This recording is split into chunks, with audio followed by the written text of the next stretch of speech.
guys, this is Miriam at iLife Auto. I am out doing a video test drive on a 2000 Buick Park Avenue. If you've never been on my video test drives before, the way it works is I drive the vehicle on video and I tell you what I see, hear, think, smell, and feel to give you the best indication of being in the driver's seat without actually being in the driver's seat. I'm not a mechanic and this is not meant to be a 182-point inspection. Rather, this is meant to be a sneak peek into how the vehicle drives and any potential issues I notice as we're going along. So we'll take a look around the vehicle, we'll take a look under the hood, and then we'll go for a drive. The cool thing about Buick Park Avenues is that they're pretty bulletproof. But let's take a look at this one and I'll tell you what I know and we'll go from there. Alright, so it's a pretty pearl color. Got a really loud Mustang that just went by. You've got some rust down on the bottom rockers, and the seller did disclose rusty undercarriage. So it's just something to take a look at. We'll see how it drives. Matt said it drove like a Buick, so you know, we're in the Midwest, you're going to get some rust, but definitely take a look at it and see if it's something that you're okay with. These front tires are probably 65%. Take a look inside. We've got some cracking on the driver's side seat, and you can see right here, this is loose. I might be able to get that pinned back up there somehow, but the power controls do work. This door does not open. There's no resistance right here when I pull on this, so probably it's disconnected in the middle between the inside handle and the outside handle. Sometimes I get that kind of stuff fixed, sometimes I don't. Just kind of depends on what else I have on my docket. So these back tires are probably about 40%, 45% maybe, but it's a pretty decent looking car.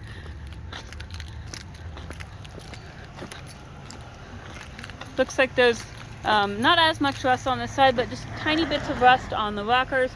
Looks like there's some just like some dents right in here. I don't even know if you can see them on the camera, but just kind of a little bit of maybe it looks like they got nailed, like, you know, in a parking lot somebody hit them with their door. That's kind of what it looks like.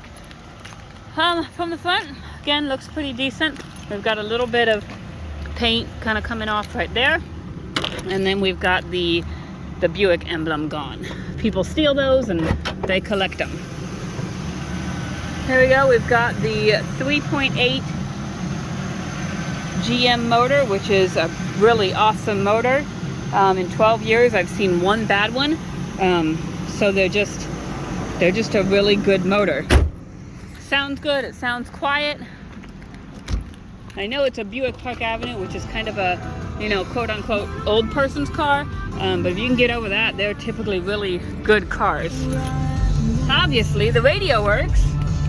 Since Journey's in here listening to music, we'll turn that down for right now. The heat works. I've got it on 90. It's blowing out, about killing me. Cannot really test the... Oh, and she turned the heated... That's what she just said. And my heated seat works. Does your heated seat work? Okay, and the passenger side heated seat works. So, as far as AC goes, it's pretty difficult to test AC in the winter. Just, it's blowing in cold air, and that's... so it's something we'll test if I still have this car in the summertime. Passenger side window, it works. It's kind of slow, but it works just fine. Rear passenger side window works. Rear driver's side window, even though the door doesn't work, the window, yeah, the door doesn't work, the window works, and the driver's side window works. We've got 186,756 miles on here, and it looks like the car is due for an oil change at 187,095 in Burlington. So that means this was a local car. Looks like it was traded into Schottenkirk. Here's another GM thing that you've got going on. The fuel gauge does not work. You'll see, I'll probably show you sometime when we're driving, it will flop around like a dead fish.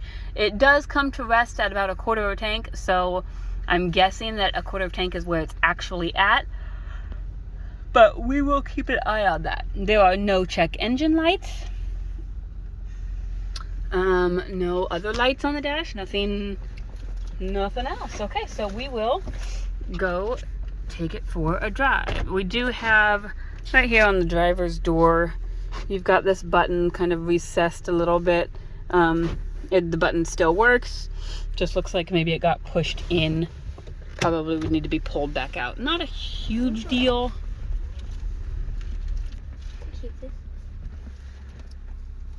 Hey, check this out. So there's this notebook in the glove box, and looks like they bought it in 2009. With 96,000 miles on it. Ooh, there's pennies. Ooh, pennies, yay. And then you've got all of your repairs. So your oil changes. In 2009, they put new plugs, wires, and fuel in it. And then they've got oil filters, air filters. In 2010, they replaced a right rear wheel bearing. More oil filters, air filters, 4 tires, oil filters, a new 7-year battery in 2013 at 124,000 miles. So that was only 60,000 miles ago. Oil filter, rotate and balance, new brakes on the front and rear in 2015. It's kind of cool when, they got a new 6-year battery in 2016. It's kind of cool when you've got this kind of stuff. Replace the camshaft sensor, replace the throttle positioning sensor, new coil packs, plugs, and wires in 2016, change the tranny filter in 17.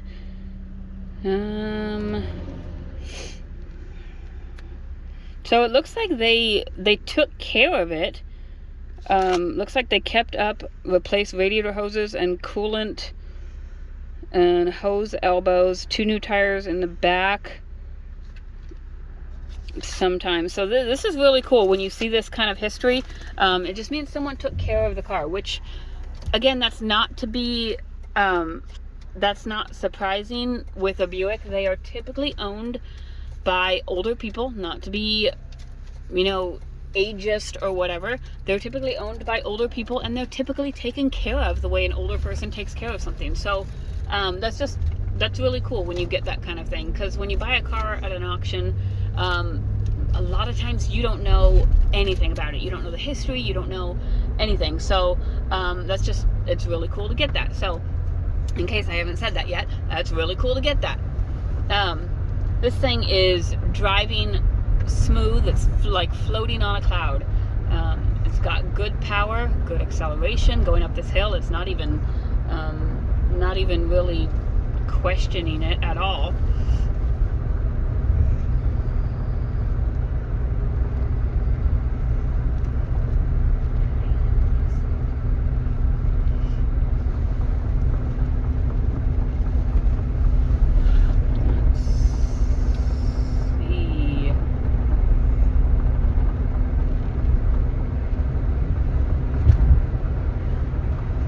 Try and find the cruise, and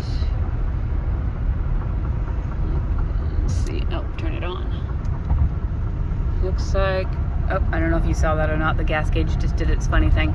The cruise is working. I don't see an indicator or anything on the dash, but it is holding steady right about 56 miles an hour. I'm gonna check my turn signals. Left turn signal works, right turn signal works. Windshield wipers work. Trying to kind of keep my eye on that fuel gauge, because it'll kind of flop around a little bit, but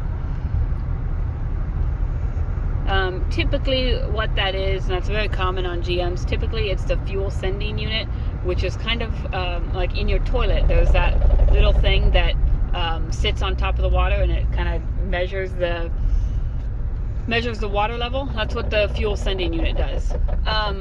There is a little bit of rattling up in the front end, like front suspension type rattling. I just kind of noticed it when I was slowing down. Let's check my horn. Horn works. Well, it's kind of a weird sounding horn. So everything seems to work. with the exception of the rear driver door and the fuel gauge. It's driving very well. Like I said, there's a little bit of front suspension noise when I slow down. Right? I don't know if you can hear that or not. I'll kind of keep my mouth shut. And it's kind of when I'm slowing down from a faster speed.